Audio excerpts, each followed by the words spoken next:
அனைவருக்கும் வணக்கம். வேர்ல்ட் சித்ரகுப்தர் சேனலுக்கு உங்களை அன்புடன் அழைக்கின்றோம்.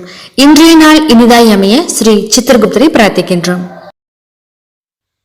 ஹலோ மக்களே, இன்றைக்கான பதிவில் வளையோசை, அதாவது கண்ணாடி வளையல் அணிவதனால என்ன நன்மைகள் அப்படிங்கிறத பற்றி தான் பார்க்க போகிறோம். முக்கியமாக கர்ப்பகாலத்தில் இருக்கக்கூடிய பெண்களுக்கு கண்ணாடி வளையல் அணிவதனால என்னென்ன நன்மைகள் அப்படிங்கிறத பார்க்க போகிறோம். வாங்க வீடியோக்குள்ளே போகலாம்.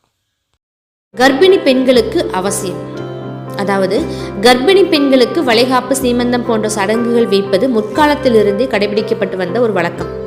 இந்த விழாவில் பிரதானமான அம்சமே அந்த கருவுற்றிருக்கும் பெண்ணுக்கு வளையல் விதவிதமான பல வகையான நிறங்களில் அந்த வளையல்கள் அடுக்குவது மட்டுமின்றி அந்நிகழ்ச்சிக்கு வந்திருக்கும் எல்லா வயது பெண்களுக்குமே வளையல் அடுக்குவது தான்.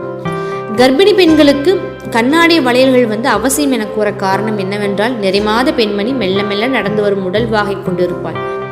அதனால் அவள் வரும்போது முன்னே பின்னே அக்கம் பக்கத்தில் செல்பவர்கள் அவள் வருவதை புரிந்து கொண்டு அவளுக்கு எந்த ஒரு பாதிப்பும் ஏற்படாத வகையில் ஒதுங்கி செல்வதற்கு அந்த கண்ணாடி வளையோசை மிகவும் உதவும்.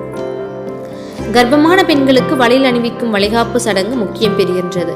நமது பாரம்பரியத்தில் வளையல் அணிவதால் சுவாசப்பாதை அழற்சி, ஆஸ்துமா போன்றவை குறையும், நன்றாக தூக்கம் வரும், கர்ப்பகாலத்தில் ஏற்படும் அந்த ஹார்மோன் குறைபாடுகளும் நீங்கவும், உடல் சூடு தணியவும் இந்த வழக்கம் நடைமுறைக்கு வந்துச்சு. மீண்டும் அடுத்த ஒரு பதிவில் சந்திப்போம். நன்றி, வணக்கம். வாழ்க வளமுடன். நல்லதே நடக்கட்டும்.